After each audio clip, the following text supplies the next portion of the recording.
नमस्कार मित्रांनो, तुम्हाला तर माहिती आहे आपल्या म्हशीचं शिंग गुतलंय. आपण बा हे आणायला चालू होतं. आता बघू गाय गडबडीत निघत आहे नाही का नाही बा, बघू दादा. हे बाय आज म्हशीचं शिंग कसं गुतलं काहीच कळालं नाही. नेमकं दादा आला, दादाला म्हणलो आता एक्सप्लेटर घे. एक्सप्लेटर घेतलं, शिंग कापायला घेतलं, पण ते एक्सप्लेटरनं पण धोका दिला. ते मध्येच तुटल्या गेलं. काहीतरी केलं, जुगाड केलं, पण नाही काय. आता म्हणलो आता म्हशींच काहीच राहत नाही. मग बघू आता काहीतरी जुगाड केलं. आपले कलस वायर आणली शेजारच्या घरून. कलस वायर आणल्या, मग दादानी काहीतरी जुगाड केलं. म्हणलो आता निघालं तर बरं होईल देवाच्या कृपानं. खूप मेहनत गेली आमची, 15 मिनटं गेली, पण काहीच हे झालं नाही. म्हणलो आता काय जगत नाही. आता मला बी एवढ्या डोळ्यात पाणी आलं होतं, कारण अर्धा तास झालं मशीनच्या डोळ्यातून पाणी येत होतं. खाली घस्सा विसा पूर्ण डायरेक्ट लाळा गळत होत्या मशीनच्या. मी तर माझ्या दोन्ही मशीनच्या एवढ्या डोळ्यात दुःख होतं ना, काही मला त्यांच्या डोळ्यात सुद्धा बघवत नव्हतं. एवढं असं लय म्हणजे लय एवढं कधीच मला दुःख जाणवलं नव्हतं त्यांच्यात. काय सांगायचं आताच. पण दादाला म्हणलो काही दादा झालं तरी पण लवकरात लवकर त्यांचं शिंग काप, कारण काही प्रॉब्लेम नको व्हायला.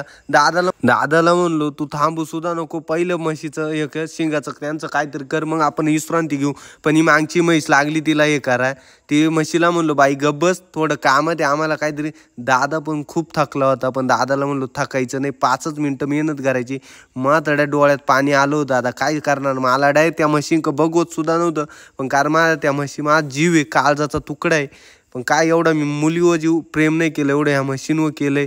काय सांगायचं आता तुम्हाला. लय वाईट परिस्थिती आली आजचा दिवस, म्हणजे मग कायम लक्षात राहणार. ह्या मशीनकडे बघून ते शिंग बघू शकता. थोडं राहिले कापायचं थोडं, पण ते कापल्याशिवाय म्हणलो माघार नाही घ्यायची. ते बघू शकता तुम्ही, डायरेक्ट शिंगात शिंग गुतले होतं त्या मशीनला. म्हणजे हालता येईना म्हणलो, शिंग एकीचा उपटून आलं. देवा विठ्ठला कृष्ण रामकृष्ण हरी पांडुरंगा, ये देवा लवकर निघ रे देवा, देवा लवकर काप. लय पांडुरंगा विठ्ठला श्रीकृष्ण देवा, विठ्ठला विठ्ठला विठ्ठला. लय त्रास होऊ राहिला माझ्या मशीनला.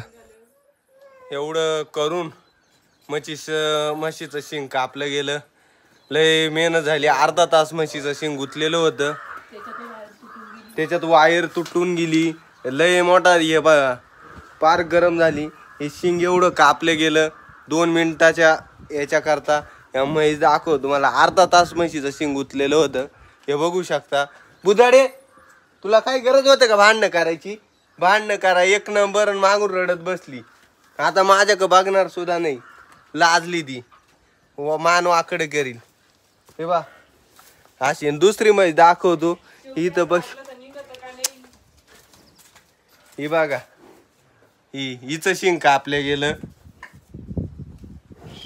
हे शिंग हिचंच कापलं गेलं. पण यांना भांडणं करायचं एवढं हे, यांना नीचे भांडणं पाहिजे. यांना आकली येणारच नाही. या पोरींसारख्या शहरातल्या काय पोरी भांडणं करीत राहत्या, तसे भांडणं करीत राहत्या.